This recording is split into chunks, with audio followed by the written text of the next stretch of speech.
RPJPN ini kan juga secara spesifik gitu menyebutkan mengenai pengelolaan urbanisasi dan perkotaan nih, ada di state Ya. dengan jelas. Nah, tapi dengan target pengelolaan ini nampaknya arahnya sangat ekonomi ini, Bang. Bagaimana Abang sebagai planner melihat arah Indonesia ke depannya? Apa strategi dan kebijakan perkotaan yang lain mungkin yang memperkaya gitu perspektif planner, dari perspektif planner? Ya, ya. Memang Indonesia kan sudah urbanizing ya, sudah mengkota.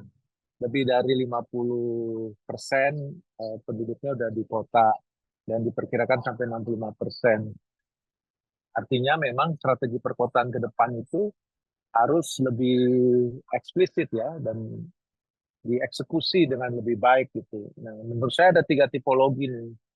Satu, kota-kota yang mengalami gejala metropolitanisasi. Jadi dia sudah mengalami metropolitan atau hampir 21 kota yang membesar ya untuk menjadi lebih dari 1 juta jiwa. Lalu juga ada emerging cities atau kota-kota yang katakanlah baru tumbuh gitu ya.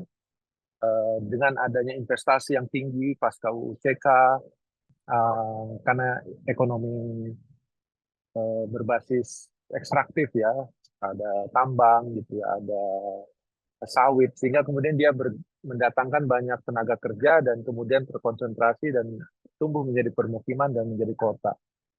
Nah, kota-kota emerging ini menurut saya juga patut dikawal supaya pertumbuhan ekonominya bisa stabil ya dan tinggi gitu. Nah, yang terakhir tentu kota-kota kecil nih yang kadang terlupakan, yang dia beririsan dengan desa.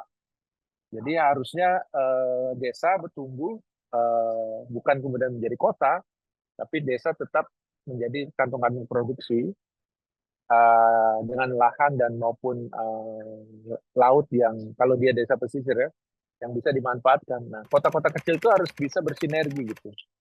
Bukan malah kota kecil itu membesar, mencaplok lahan-lahan subur yang ada di desa. Nah, jadi 3 tipologi ini nih.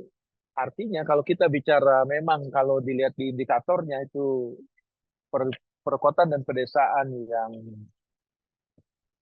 produktif gitu ya, mendukung pertumbuhan ekonomi, seharusnya sih dengan payung tadi, secara nasional ada ekonomi hijau dan ekonomi biru, jadi kita bisa menitipkan hijau dan birunya itu pada strategi kota. Jadi pusat-pusat produksi di kota itu harus juga berwawasan lingkungan, harus juga rendah karbon, harus juga resilient dengan bencana maupun climate change. Dan itu yang harus menjadi PR kita ya dalam menerjemahkan para planner untuk menerjemahkan strategi perkotaan. Jadi bagi para planner di daerah harusnya demikian memahami karakteristik di provinsinya masing-masing, kotanya seperti apa, baru kita buat strateginya. Jadi hijau, green, dan juga resilient. Oke, thank you nih Bang Andi. Di dalam UU RPJPN ini juga sempat terlihat gitu ya, bagaimana Indonesia ini memiliki visi sebagai negara kepulauan yang memiliki ciri Nusantara dan budaya peradaban bahari, serta modal dasar Indonesia yang salah satunya itu disebut kekuatan peradaban maritim nih. Nah, yang jadi pertanyaan, apakah RPJPN ini sendiri sudah mengarahkan penggunaan modal tadi itu ke visi pembangunan yang sustainable, atau jangan-jangan modal tadi itu hanya akan diutilisasi secara ekonomi lagi-lagi? Nah, memang kalau untuk 20 tahun ke depan, kita nggak gampang mendevelop track-nya ya.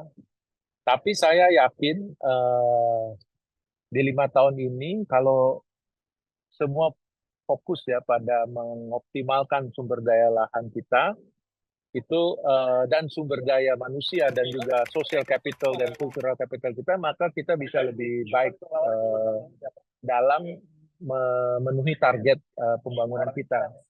Jadi waktu saya ingat di tahun lalu bersama Ikatan Ahli Perencana, kita juga menyusun rancangan undang-undang untuk pengelolaan sumber daya alam. Nah, di situ salah satu komponennya bagaimana agar sumber daya alam ini dikelola usaha bersama gitu. Jadi bukan hanya korporasi saja, tapi bagaimana usaha bersama antara pemerintah, swasta, dan juga masyarakat lokal. Nah, itu yang satu yang kita pentingkan ya. Jadi model-model ini memang harus diciptakan gitu, model-model yang locally specific gitu ya. Dan tentu tidak ada satu resep yang sama gitu. Tapi itulah seninya gitu. Kita sudah punya kerangka yang sudah bagus di RPJPN, tapi bagaimana setiap provinsi mengisinya, nah itu yang PR paling besar. Karena provinsi pun harus saling kerjasama kan. Misalnya kayak di Kalimantan Timur, dia bisa kerjasama juga sama di Sulawesi Tengah. Walaupun beda pulau gitu ya. Jadi laut itu harus dianggap sebagai pemersatu, pengintegrasi. Jadi jangan pemisah gitu. Nah, mindset itu yang perlu kita dorong ya. Jadi menghadap ke laut, berorientasi pada ekonomi biru, dan bagaimana mengoptimalkan sumber daya laut kita, bukan hanya ikan, bukan hanya pangan dari laut seperti udang atau yang lain-lain, rumput laut, tapi juga kita fokus pada potensi laut yang lain, energi, pariwisata, maupun industri kemaritiman yang lain gitu.